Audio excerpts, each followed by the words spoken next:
Olá, amigos da Novo Tempo, sejam todos bem-vindos ao programa Bíblia Fácil, o seu programa semanal de estudo da Bíblia.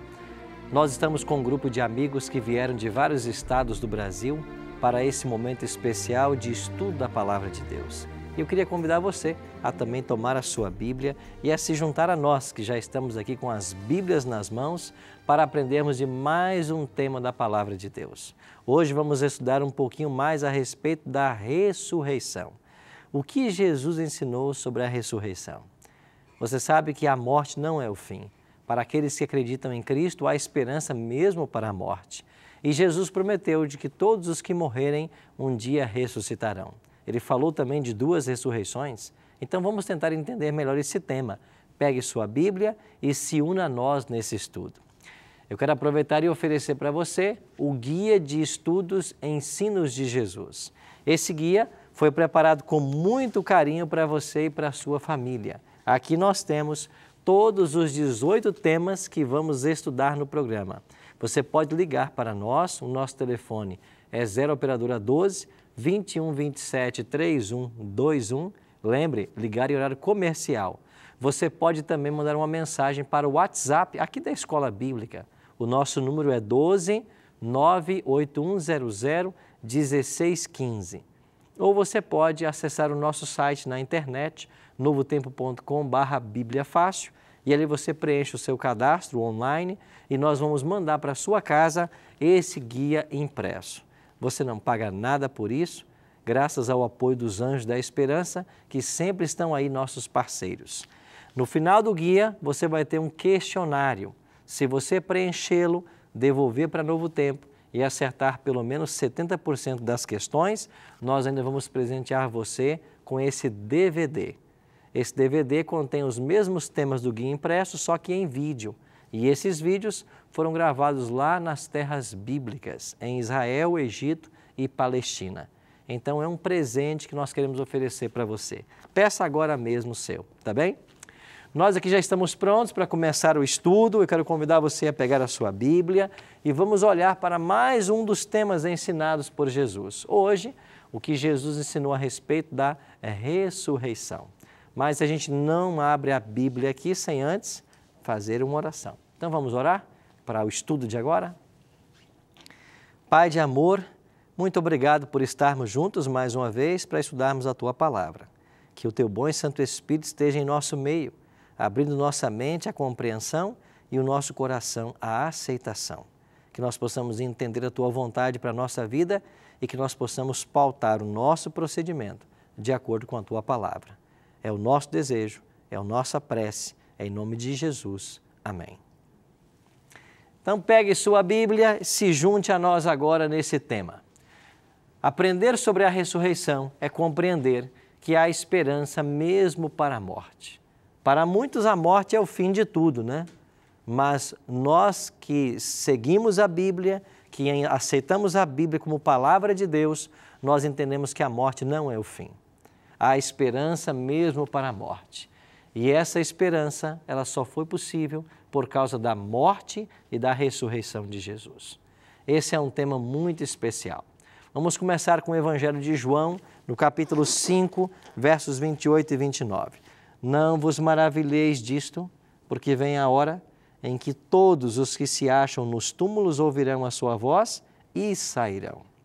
Os que tiverem feito o bem para a ressurreição da vida e os que tiverem praticado o mal para a ressurreição do juízo. Então Cristo falou de duas ressurreições, a ressurreição da vida e a do juízo.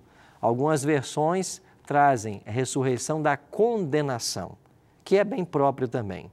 Alguns vão ressuscitar para receber a vida eterna e outros ressuscitarão para serem condenados, serem destruídos, serem mortos eternamente. Então são duas as ressurreições apresentadas por Jesus. É a vitória de Jesus sobre a morte que pode assegurar um dia a ressurreição. Cristo, quando ele ressuscitou, ele venceu a morte. E a Bíblia considera Cristo primícia dos que dormem. Assim ele é chamado na Bíblia.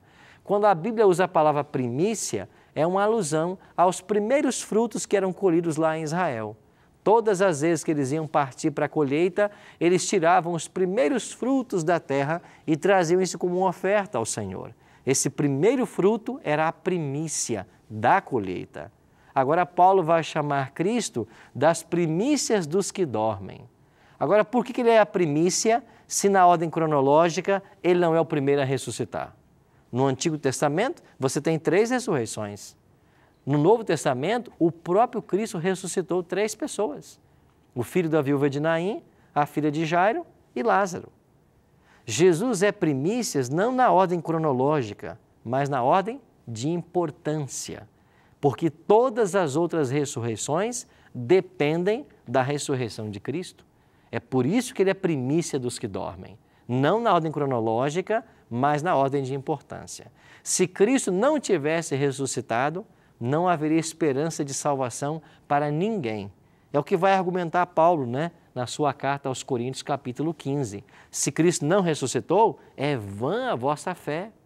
A fé de vocês não tem motivo.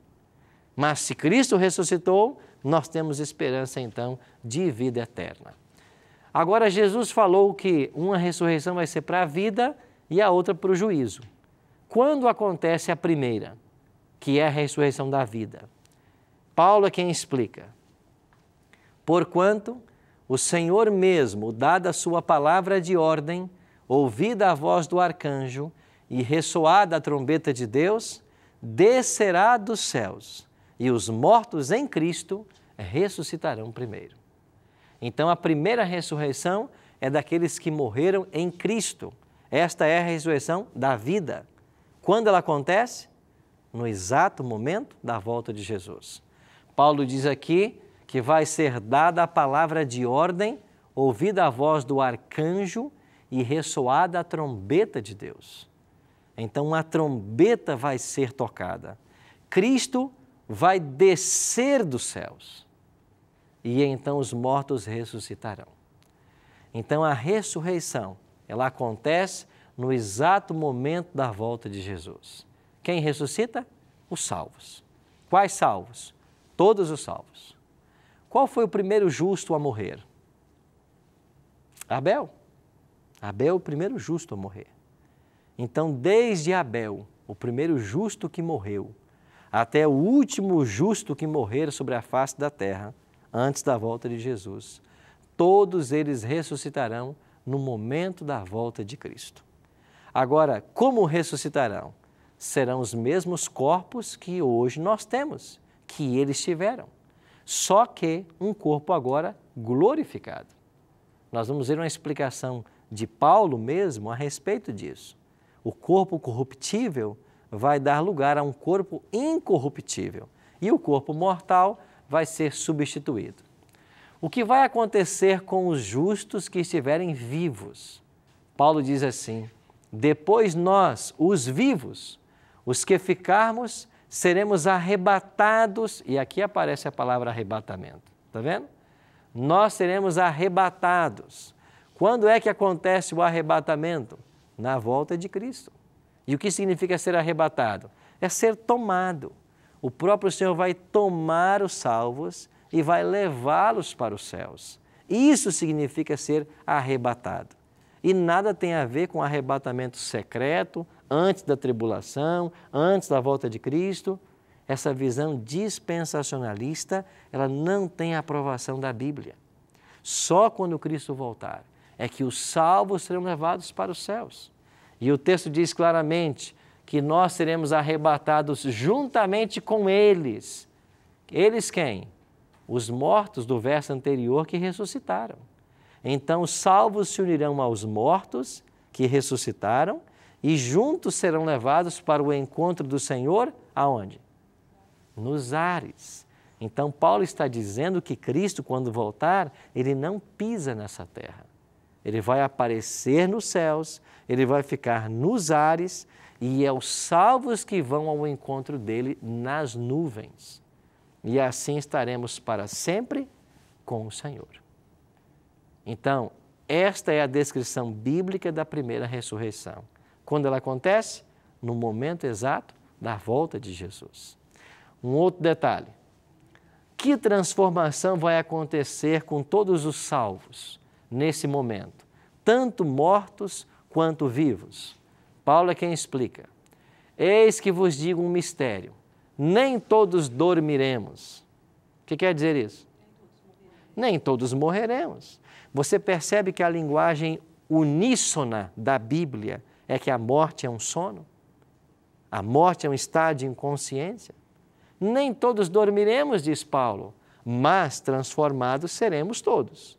Num momento, num abrir e fechar de olhos, ou seja, em questão de segundos, ao ressoar da última trombeta, a trombeta soará e os mortos ressuscitarão de que forma? Incorruptíveis. E nós, os vivos, o que vai acontecer? Seremos transformados. Aí Paulo continua. Porque é necessário que esse corpo corruptível se revista da incorruptibilidade e que o corpo mortal se revista da imortalidade. E quando esse corpo corruptível se revestir da incorruptibilidade e o que é mortal se revestir da imortalidade, então se cumprirá a palavra que está escrita: tragada foi a morte pela vitória. Então os nossos corpos serão glorificados. Estão lembrados do tema que estudamos sobre salvação em 3 tempos? No passado, nós fomos justificados. O que é a justificação? É a libertação da condenação do pecado, que é a morte. No presente, nós somos santificados. O que é a santificação? É a libertação do poder do pecado. O pecado não terá domínio sobre vós. Agora somos regidos por uma natureza espiritual que Cristo implantou na nossa justificação. Dia a dia estamos sendo santificados. É obra de uma vida toda. Está lembrado que a gente falou isso? E no futuro, a nossa salvação se chama glorificação. O que é isso agora? É a libertação da presença do pecado. O pecado não mais nos assediará. O pecado não mais estará presente. Nós nunca mais seremos tentados. E a propensão que hoje nós temos para o mal, ela será arrancada de nós. O homem carnal morrerá. E nós seremos perfeitos como era Adão quando saiu das mãos do Criador. Só que com a identidade que hoje nós temos. E como eu mencionei para vocês, né? Foi Cristo mesmo quem disse isso. Lá em Mateus, nós demos aqui para vocês que um dia vamos nos assentar à mesa com Abraão, Isaque e Jacó. As identidades serão preservadas. Vocês saberão que vocês foram um casal aqui na terra. E se por acaso um não for, vocês também saberão que não foi. Mas pastor, como vai ficar? Eu não ver no céu alguém que eu amo. Nós vamos entender isso bem quando estudarmos o tema do juízo. Eu vou guardar isso para lá. Quando estudarmos a respeito do juízo, você vai entender como é que nós vamos estar felizes nos céus, eternamente felizes, mesmo sem ver lá alguém que nós muito amávamos. Vamos guardar isso para o tema do juízo, que ainda chega. Mas essa transformação será completa. Todos os efeitos do pecado desaparecerão. Então desaparecerão todas as rugas, todos os sinais de velhice, todas as doenças, todas as imperfeições, tudo desaparecerá. Nós seremos perfeitos. E é claro que no céu nós vamos continuar o nosso desenvolvimento, porque Adão, quando foi criado, ele foi criado passivo de desenvolvimento. E nós vamos poder, pelos séculos dos séculos, perscrutar os mistérios de Deus, conhecer todos os ramos da ciência, todos os saberes. E você imagina, né, uma eternidade pela frente, a cada tempo, de tempos em tempos, nós vamos nos tornar doutores em alguma matéria. E por toda a eternidade, nós vamos estar aprendendo. Mas não é isso que acontece hoje? A pessoa passa uma vida inteira para tentar entender um único órgão do corpo e nem assim entende perfeitamente. A pessoa passa uma vida inteira para tentar entender um inseto e nem assim entende perfeitamente. Pois todos os mistérios estarão abertos perante nós na eternidade. E nós vamos crescer em conhecimento, em estatura, em sabedoria e graça. E sabe qual será a matéria que nós vamos estudar por toda a eternidade sem nunca exaurir todo o conhecimento? O plano da salvação. O mistério da morte de Cristo. Como que Deus se fez homem e morre para salvar suas criaturas. Este será um tema que os salvos estudarão por toda a eternidade. E mesmo a eternidade não vai esgotar todos os mistérios envolvidos no plano de Deus de salvar o homem. É por isso que a Bíblia fala que esse mistério é o mistério dos concílios eternos, onde a divindade se reuniu para estudar o que faria para resolver o problema do pecado. Adilson?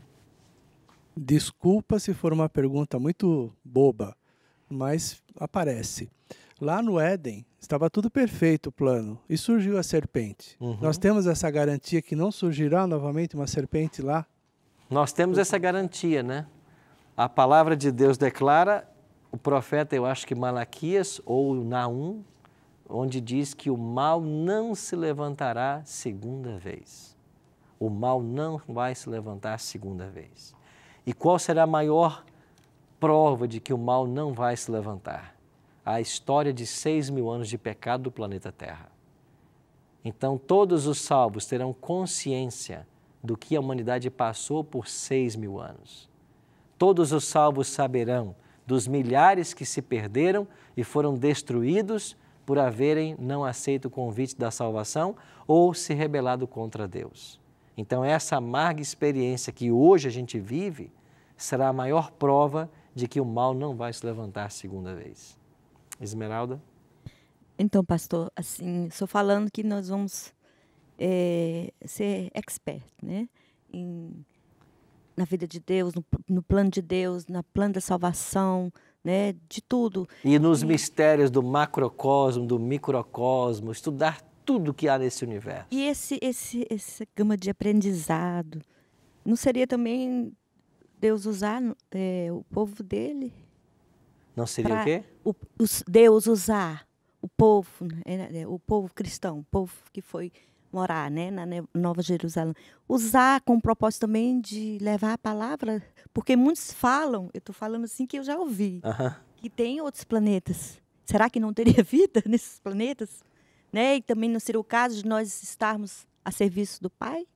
Para evangelizar, para levar essa palavra? Porque é tanto aprendizado para a gente ficar só para a gente, só para nós. A Bíblia declara que, de fato, né, quando Deus cria no princípio os céus e a terra, a nossa terra era sem forma e vazia, né? Ela é caótica. A gente hoje sabe que no nosso sistema solar, pelo menos são 9, né? 9 os planetas do nosso sistema solar. Existem outros planetas. Agora, existem outros planetas habitados? A gente não sabe, certo? E se são habitados por quem? O que nós entendemos é que o planeta Terra é o único planeta do universo onde o pecado surgiu, onde tem a história do pecado. Então, nós não temos o conhecimento de que em outros planetas você tenha pessoas ou outros seres que se rebelaram contra Deus. Isso é tudo conjectura de alguém, de uma mente bem fértil. Então, nós não vamos, os salvos, ter a missão de evangelizar, até porque não tem nada a ser evangelizado, segundo a revelação da palavra. Que muitos também usam os aliens, né, as aparições, essas coisas. Aí fica a dúvida, eu creio que essa dúvida, assim, eu já ouvi muitos perguntarem, falarem, né, para o senhor dar uma explicação à luz da palavra, né, à luz da Bíblia. A Bíblia não fala em extraterrestre, não tem nada de extraterrestre, de alienígenas. Isso aí são conjecturas, né, de mente férteis do ser humano. E a gente, infelizmente, a humanidade gasta até rios de dinheiro com essas questões, enquanto que não pode socorrer um pobre que não tem o que comer aqui nas ruas de São Paulo. A nossa triste, vida, né? a nossa terra, né? A nossa realidade já é triste e o povo está aqui tentando fazer casa em Marte. Em Marte, vamos para... Então, é a discrepância, né, do ser humano entre a nossa realidade e essas visões, né, que a gente tem por aí. Bom, vamos continuar aqui o tema.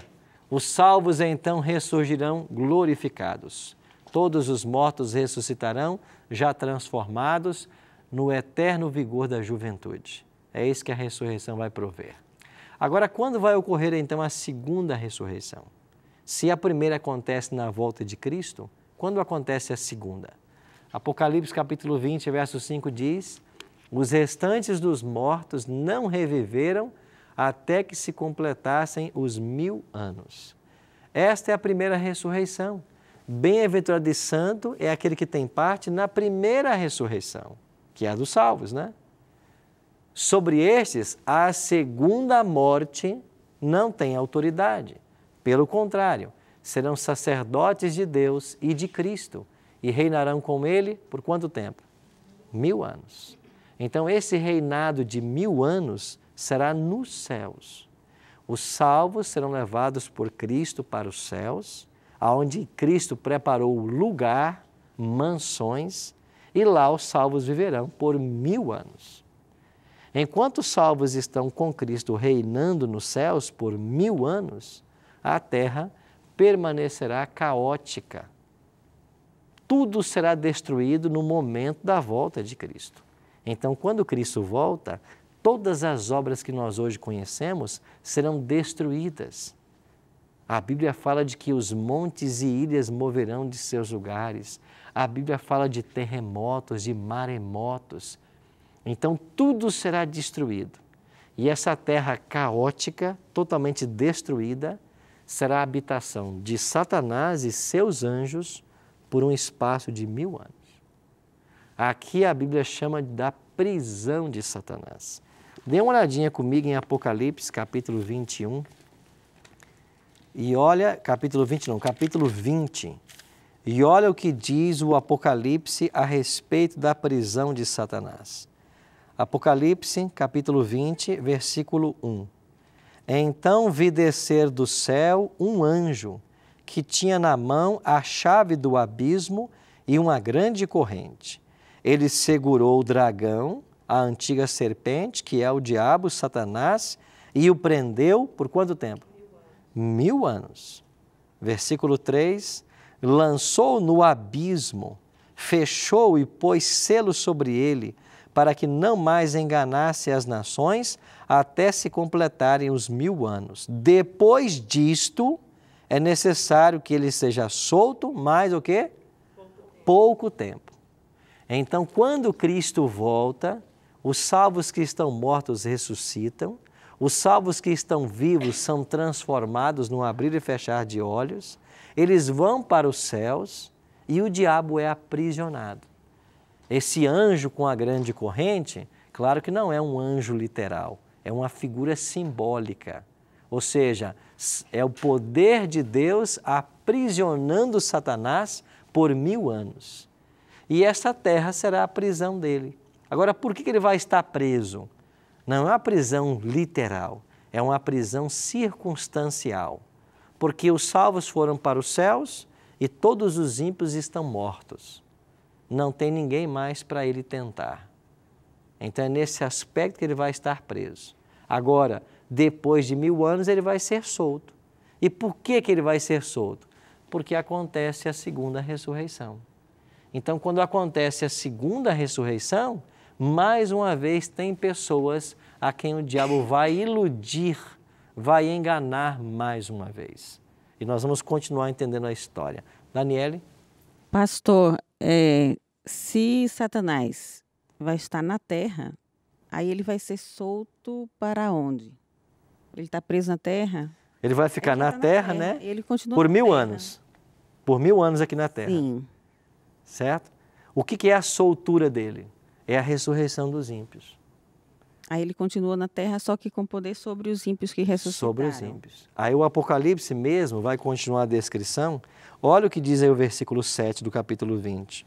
Quando, porém, se completarem os 1000 anos, Satanás será solto de sua prisão e sairá a seduzir as nações que há nos 4 cantos da terra.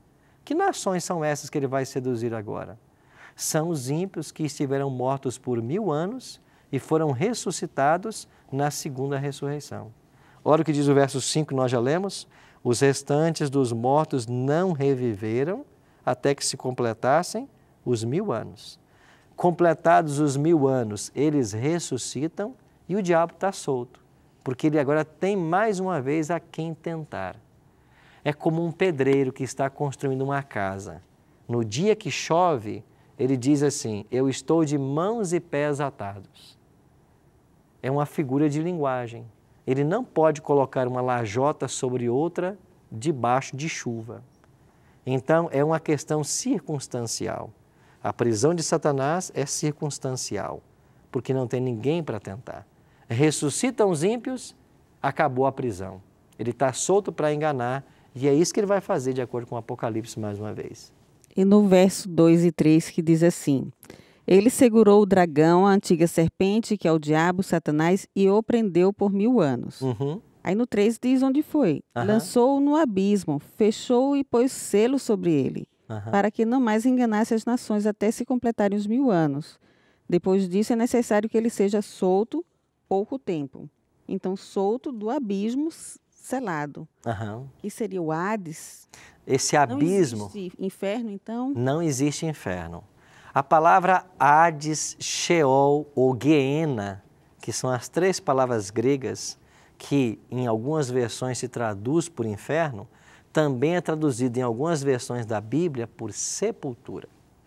E esta é a melhor tradução. Então, inferno na Bíblia é a sepultura. Por isso, quando as pessoas morrem, vão para o Geena, vão para o Sheol, vão para a sepultura. E da sepultura elas poderão voltar.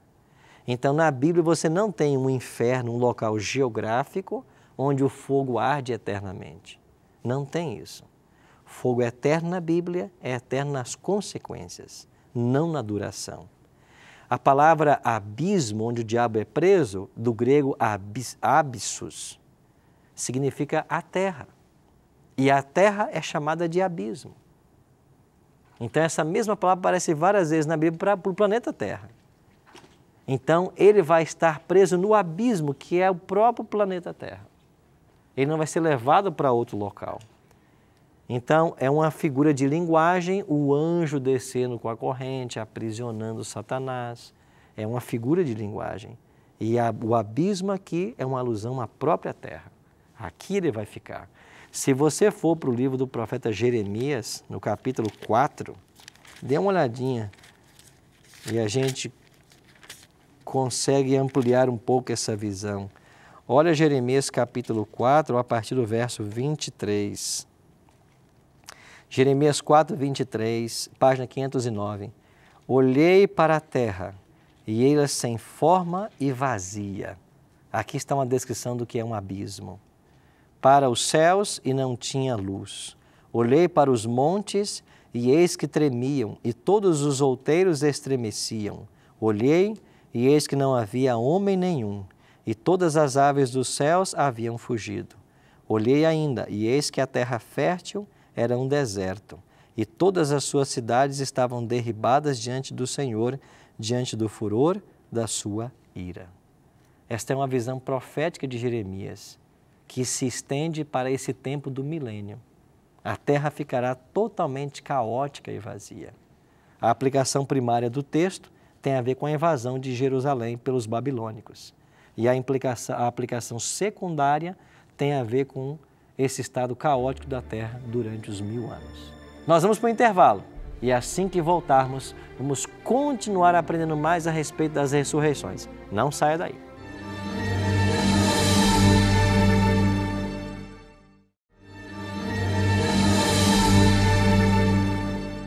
Estamos de volta com o programa Bíblia Fácil, nosso último bloco, hoje falando a respeito das ressurreições. Vimos até aqui que Jesus falou de 2 ressurreições, a primeira é a dos salvos, que acontece na volta dele, e a segunda é a dos ímpios, que acontece somente 1000 anos depois. Nesse período de 1000 anos, os salvos estarão no céu, reinando com Cristo, e o diabo estará preso nessa terra. O que significa essa prisão? É uma prisão circunstancial, porque os ímpios estão mortos, não há ninguém mais para ele tentar. Mas passados os 1000 anos, nós teremos então a ressurreição dos ímpios. Com isso, o diabo será solto. E o que vai acontecer? Bom, são cenas que agora vamos estudar. Antes, porém, tínhamos aqui Tiesa. Pastor, de acordo com a Bíblia, por exemplo, os ímpios serão queimados, mas eles serão queimados e mortos de acordo com o que cada um fez? Alguns morrerão antes, outros demorarão mais tempo para morrer? Nós entendemos de que todo pecado será punido e haverá graus de punição. Jesus fez referência a isso, né, no seu ministério. Então, um castigo será maior para o maior pecador. E a gente entende que o último a ser completamente destruído será o próprio Satanás, porque ele não só é o originador do pecado, como ele induziu as pessoas ao pecado. Então a gente entende que uns sofrerão menos e outros mais, mas todos serão exterminados. E esse fogo eterno que exterminará os ímpios, ele se extinguirá. É por isso que o profeta disse que não vai ficar nem raiz e nem ramo, mas exterminado tudo, acabou-se o fogo. Cíntia? O período antes do milênio, né, que é a grande tribulação, que vai ter. Será que serviria para, por exemplo, os judeus que ainda não acreditam em Cristo? Que eles veriam sinais e poderiam acreditar para ter a salvação? O período da grande tribulação, ele situa-se num momento em que não há mais chance de salvação. Então nós não podemos crer que a grande tribulação vai ser uma ferramenta de resgate da parte de Deus. Não é isso. Você quer ver uma coisa? Dê uma olhadinha no livro do profeta Daniel, no capítulo 12. Está aí na página 600 ou 598. Página 598 da Bíblia que estamos usando aqui. Olha Daniel capítulo 12 no primeiro verso. Página 598. Você em casa aí também pegue sua Bíblia. Vamos estudar juntos o tema Daniel capítulo 12, verso 1. Olha o que diz o profeta. Nesse tempo se levantará Miguel, o grande príncipe, o defensor dos filhos do teu povo, e haverá um tempo de angústia, qual nunca houve, desde que houve nação até aquele tempo. Mas naquele tempo será salvo o teu povo, todo aquele que for achado inscrito aonde? No livro. Então, veja, Daniel está falando que nesse tempo vai se levantar Miguel. Quem é Miguel em Daniel? É o próprio Cristo, é um título de Cristo. Se ele vai se levantar, é porque em algum momento ele se assentou. E em Daniel capítulo 7, você tem Cristo entrando no santuário e se assentando. Olha aí o que diz o capítulo 7, para a gente entender bem o assunto. Daniel capítulo 7, dê uma olhadinha a partir do versículo 9. Continuei olhando até que foram postos uns tronos. O ancião de dias, o quê? Se assentou. A sua veste era branca como a neve, os cabelos da cabeça como pura lã, o seu trono eram chamas de fogo, as suas rodas eram fogo ardente. Versículo 10. Um rio de fogo manava e saía diante dele, milhares e milhares o serviam, miríades e miríades estavam diante dele. Assentou-se o tribunal e abriram-se o quê? Os livros. Então, no capítulo 7, você tem uma cena de juízo. O ancião de dias se assenta e começa o julgamento. No capítulo 12, ele se levanta, termina o julgamento e começa a grande tribulação. Então, quando Cristo ascendeu aos céus, ele foi para o santuário celestial. E lá nesse santuário, Cristo iria ministrar como sacerdote e como sumo sacerdote. A obra dele no santuário é uma obra intercessora. É por isso que João escreveu, filhinhos meus, essas coisas eu vos escrevo para que não pequeis. Todavia, se alguém pecar, nós temos o quê? Um advogado junto ao Pai, no santuário. Então, quando Cristo entra no santuário, ele entra para ministrar a favor do povo de Deus.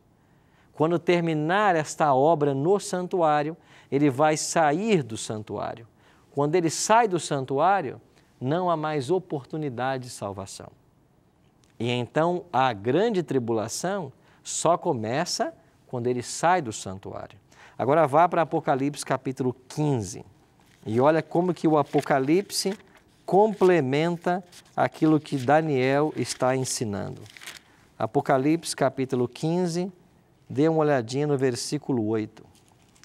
O santuário se encheu de fumaça, procedente da glória de Deus e do seu poder, e ninguém podia penetrar no santuário. O santuário está o que agora? Vazio. Ninguém podia penetrar no santuário enquanto não se cumprissem o quê? Os 7 flagelos, que são as 7 pragas.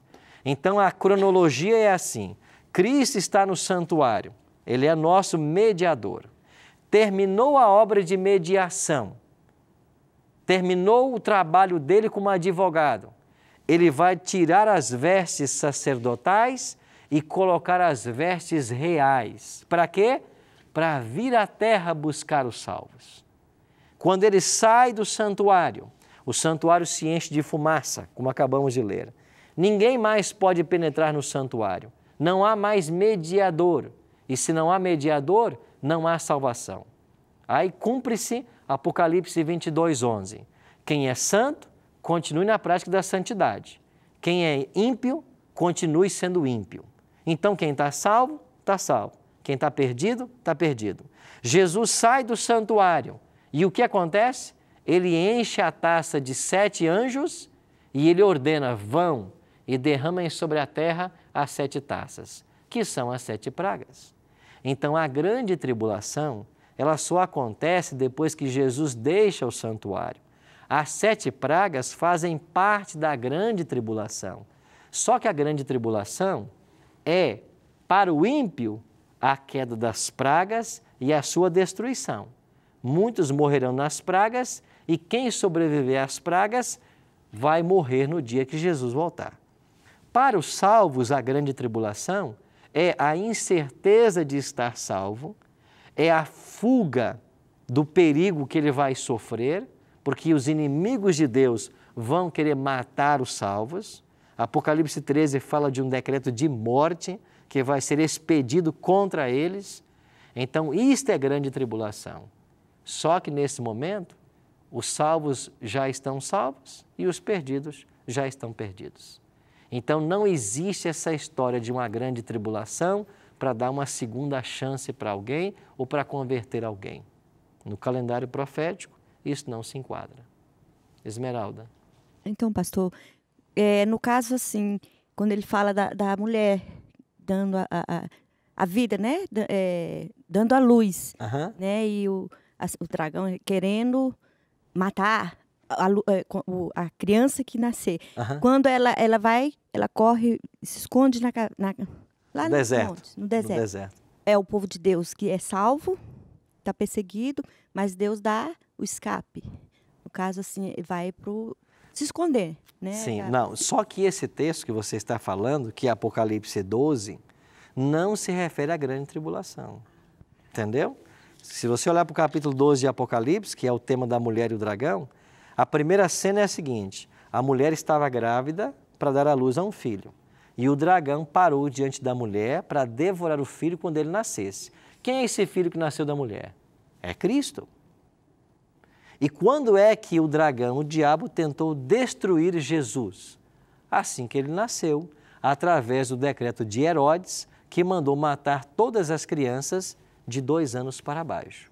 Então, aqui em Apocalipse 12, você não tem uma profecia, você tem um relato histórico.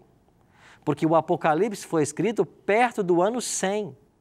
E Jesus nasceu lá no início da era cristã. Então, o Apocalipse não está profetizando, ele está fazendo alusão ao evento do passado. O menino nasceu, o dragão quis devorá-lo, mas aí ele não consegue. Como ele não consegue destruir o filho, a ira do dragão se volta contra a mulher. Quem é a mulher? É a igreja. E por quanto tempo o dragão vai perseguir a mulher? O Apocalipse 12 diz por quanto tempo.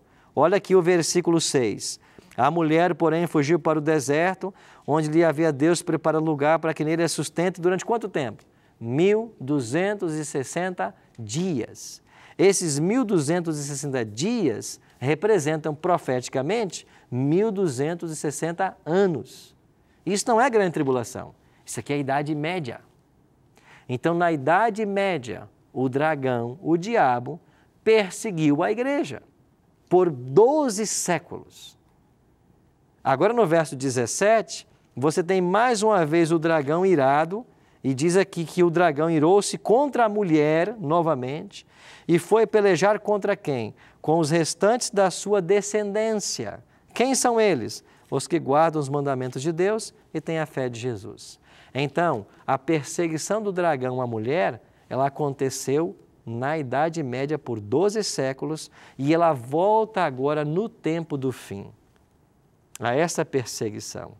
Então, a grande tribulação não é a mulher gerando filho, nem os 12 séculos. Parte dela é agora esse remanescente que no tempo do fim vai ser perseguido pelo diabo mais uma vez. E por que eles vão ser perseguidos? Porque eles guardam os mandamentos de Deus e têm o testemunho de Jesus. Aqui, Daniele. Pastor, a respeito da segunda chance, não é? Para que sejam salvos, todos os santos estarão nesse momento aqui do milênio que é solto Satanás. Todos eles estarão no céu. No céu. Mas, assim, como é que a gente pode interpretar a passagem que diz no 20, verso 9? Marcharam, então, pela superfície da terra e sitiaram o acampamento dos santos. Então, teriam santos na terra. E, aí não é a mesma coisa, aí é outra coisa. E a cidade querida, porque se interpretarmos como sendo a cidade, não é, que desce, aí teria a cidade, mas tem também o acampamento dos santos. Não é acampamento dos santos a cidade, é o acampamento dos santos e a cidade querida. Desceu, porém, fogo do céu e os consumiu. Então, tem duas questões aí. A cidade querida, que é aquela que desce, mas também tem o acampamento dos santos. Quem são esses santos que estão no acampamento e serão tentados por Satanás depois de solto? A resposta que a gente tem para isso é que o Apocalipse ele foi escrito de uma forma como nós chamamos de flashback. O que é um flashback? É quando você vai para o passado e volta para o presente. Você fica no tempo. Por exemplo, se você for para o capítulo Apocalipse, nós lemos agora no capítulo 15, nós já estamos tratando aqui de Jesus deixando o santuário. E as pragas são derramadas no capítulo 16. Mas se você continua para o capítulo 17, vai voltar agora para o julgamento da meretriz. Então, o Apocalipse, ele vai e volta no tempo. Se você for para o capítulo 2 e 3, o capítulo 2 e 3 começa no ano 31 com a igreja de Éfeso e vai até o tempo do fim com a igreja de Laodiceia. Aí você vai para o capítulo 6, você volta de novo para o primeiro século, quando os selos começam a se abrir. Então, o Apocalipse é assim, são flashbacks. Ele vai e volta no tempo, e João é levado nesse tempo. Então, em Apocalipse capítulo 21, verso 9, João contempla a cidade santa descendo dos céus. Agora, em que momento essa cidade santa desce dos céus? Ela desce dos céus após o milênio, porque o capítulo 20 diz que eles foram para os céus, os salvos, e eles viveram e reinaram com Cristo 1000 anos. Agora, no capítulo 21, verso 9, diz que a cidade santa desce dos céus. Então, quando a cidade santa desce dos céus, a gente entende que acampamento dos santos e a cidade querida é o ajuntamento dos salvos pós-milênio. Porque durante o milênio, o diabo vai estar preso à terra e a terra vai ser um abismo, não habitado. Nós não temos nenhum texto na Bíblia que diga que durante o milênio vai haver salvo na terra, porque os salvos vão estar no céu. E nós vamos ver no tema do juízo que uma das coisas que os salvos farão durante o milênio lá nos céus será julgar. Paulo diz, né? Vocês não sabem que nós haveremos de julgar até os anjos? Então nós vamos estar julgando nos céus. Então não há nenhum texto na Bíblia que fale de vida de salvo na terra durante o milênio.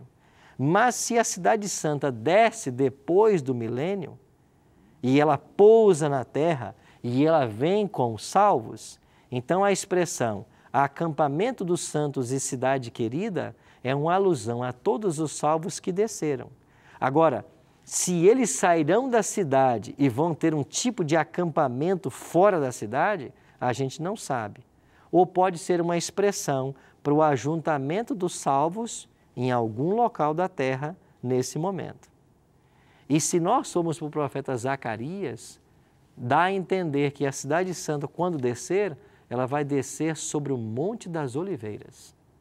Essa é a visão do profeta Zacarias. Ele diz que o Monte das Oliveiras vai se abrir em dois, formando um grande vale, e ali pousará a cidade de Deus.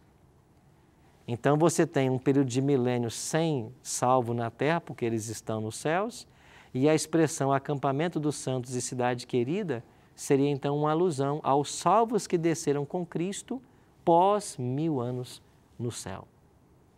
Ok? Fernanda. Pastor, você falou que a grande tribulação, quando acontecer, já está decidido quem se perdeu ou quem é justo. Isso. Mas que os justos vão sofrer porque não sabem que estão salvos. Mas também não podem fazer nada para controlar isso, para decidir, eu vou ser salvo, eu quero ser salvo nesse momento. Porque, assim, o que é a preocupação? Eles falam de uma marca, a marca da besta, né? E eu imagino que essa grande tribulação, quando acontecer, vai acontecer essa marca. Não. Cronologicamente, a marca da besta, ela acontece antes de Jesus deixar o santuário. Quando a marca da besta chegar, e nós vamos estudar esse tema ainda aqui nas próximas semanas, quando chegar a marca da besta, você vai ter 2 sinais no Apocalipse. A marca da besta e o selo de Deus. Então, quem estiver vivo nesse tempo que precede a volta de Cristo, ele vai receber um selo. Ou ele é selado por Deus, ou ele é selado pela besta, que é a marca do inimigo, né? Do próprio Satanás. Então, todo mundo vai ser selado. Só que nesse momento ainda há oportunidade de salvação. Porque veja, se você olhar para Apocalipse capítulo 14, no versículo 9 em diante, olha o que diz o anjo aqui, Apocalipse 14, 9. Seguiu-se a esses outro anjo, o terceiro, dizendo em grande voz: se alguém adora a besta e a sua imagem recebe a sua marca na fronte ou sobre a mão, também esse beberá do vinho da cólera de Deus, preparado sem mistura do cálice da sua ira, e será atormentado com fogo e enxofre diante dos santos anjos e na presença do Cordeiro. Então, é uma advertência. Se alguém adora a besta, vai ser destruído. Mas, nesse momento, as pessoas ouvirão essa mensagem e poderão não adorar a besta. Certo? Então, ainda há oportunidade de salvação. Então, a marca da besta, quando ela acontece, as pessoas ainda podem escolher adorar o Cordeiro e não a besta. Elas podem ser salvas. Terminado esse anúncio, que é a última mensagem, o terceiro anjo, é a última mensagem de Deus, terminado esse anúncio, agora cada um fez a sua escolha, Jesus sai do santuário e então começam a cair as pragas e aí vem a grande tribulação. Então, durante a marca da besta, há oportunidade de salvação. Todo mundo fez a sua escolha. Quando o último ser humano fez a sua escolha, Jesus terminou o seu trabalho no santuário. É por isso que ele sai do santuário. Todo mundo fez a sua escolha. Quem quis ser salvo e quem não quis. Então, ele sai do santuário, começa a tribulação. Certo, então a gente vai saber que aquilo é uma marca do mal. Claro. Então, não é uma coisa assim que... velada. Que os justos podem se enganar, nada disso. Todos saberão claramente e todos terão a oportunidade de decidir quando isso acontecer. Agora, a grande tribulação é comparado na Bíblia, né, à angústia de Jacó. É comparado lá, né? Há esse paralelo. O profeta Jeremias fala desse paralelo no capítulo 30. Então, por que os salvos vão passar pela tribulação? Eles não sabem que eles estão salvos, eles não têm certeza do bem-estar dos queridos, assim como Jacó não teve, e eles estão fugindo para não serem mortos, como Jacó temia que Esaú matasse. É por isso que o paralelo que Jeremias 30 coloca é a angústia de Jacó em Gênesis com a angústia dos salvos agora no tempo do fim. Daniele? Pastor, em relação ao selo que o senhor falou, nós sabemos que aqueles que seguem a besta vai ter uma marca na mão e na testa, na face, né, na fronte. Ainda que essa marca não seja algo visível, é um símbolo que é dado. Então a marca, o sinal que é recebido na mão ou na fronte, não é nada visível. Tem a ver com a aceitação consciente daquilo que a besta está pregando. Certo. E o selo dos que estão salvos? É a mesma coisa. O selo de Deus não é uma marca visível, mas é sinal de que eles foram selados. Na Bíblia, o selo tem duas funções. Ele sela para distinguir o proprietário e ele sela para proteger. A dos salvos seria onde? Não, eles são selados também na fronte. Ah, porque quer dizer consciência. Consciência, exatamente. É isso. Apocalipse 7 vai dizer assim, passa pela terra e sela na fronte os servos do nosso Deus. Então o selo é aplicado na frente. Vai ser literal. A gente não vai ser literal. Colocando chip na mão direita nem na testa. Não vai ter isso não, né? Não. Porque eu não sabia da questão do selo do cristão. Né? E eu tinha visto no Testemunhos Seletos de Ellen White. Eu dei uma lida e ela fala do selo na testa do cristão. É isso aí. E eu fiquei confusa. Então, como é que você vai identificar quem serve a Deus e quem serve ao inimigo? Mas não cabe a você identificar, é Deus que vai identificar. Essa identificação ela vai se dar pela lealdade aos princípios da palavra de Deus. Então, é por essa lealdade que ela vai se dar. Você vai identificar. Exatamente. Não vai ter literalmente um chip embaixo da testa. Agora, pode ser que aconteça alguma coisa nesse tipo, e vamos estudar um pouco mais à frente, porque haverá também a questão de poder comprar ou vender nessa ocasião, e pode ser que haja alguma coisa para identificar quem pode comprar e quem não pode comprar. Mas nós voltaremos a esse tema mais à frente. Você percebe então que Jesus ensinou a respeito do tema das ressurreições? 1000 anos separam a primeira da segunda ressurreição. E após o milênio, nós já lemos aqui, Satanás será solto, sairá a seduzir as nações, e quando eles marcharem pela superfície da terra para atacarem os salvos, a cidade santa que desceu dos céus, olha o que diz o texto aqui, olha, marcharam pela superfície.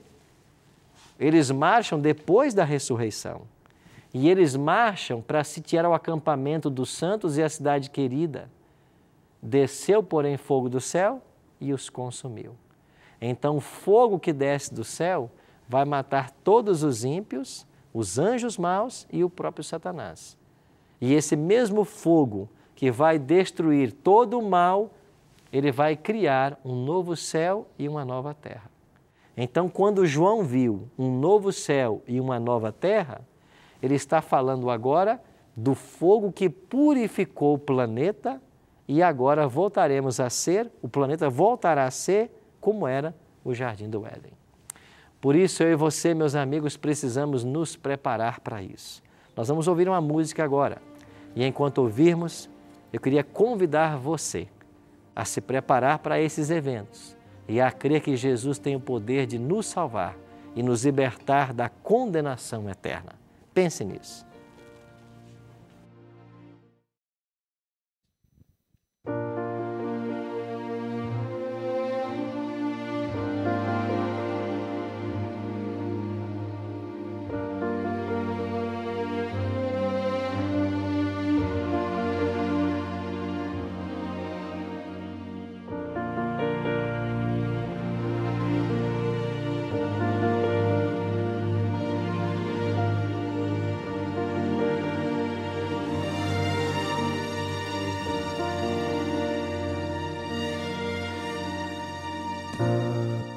Tapeceiro, grande artista, vai fazendo seu trabalho, incansável, paciente, contínuo seu tear.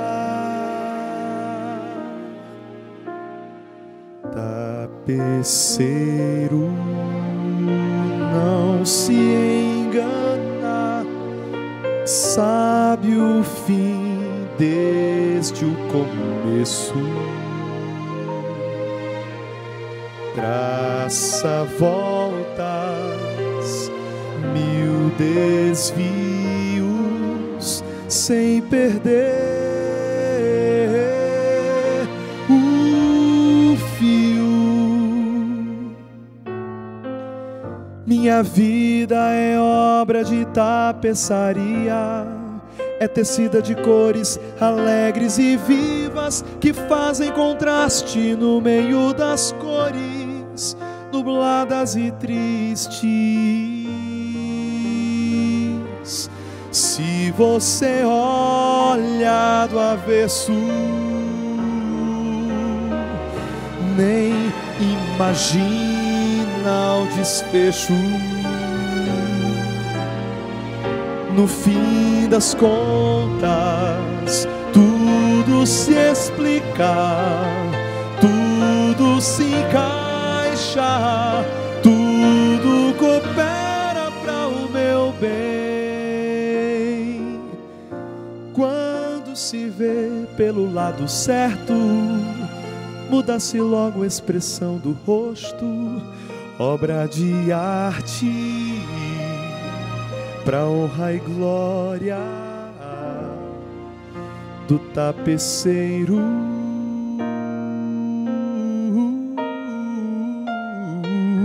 Minha vida é obra de tapeçaria, é tecida de cores alegres e vivas, que fazem contraste no meio das cores nubladas e tristes.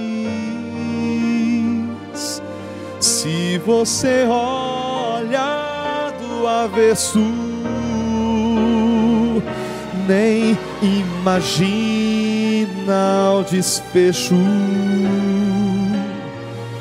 No fim das contas, tudo se explica, tudo se encaixa, tudo coopera para o meu bem.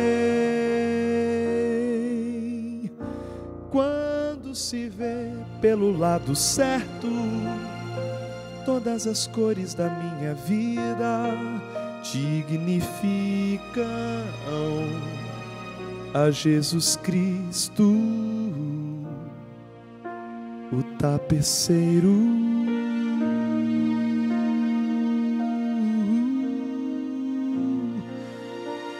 O tapeceiro.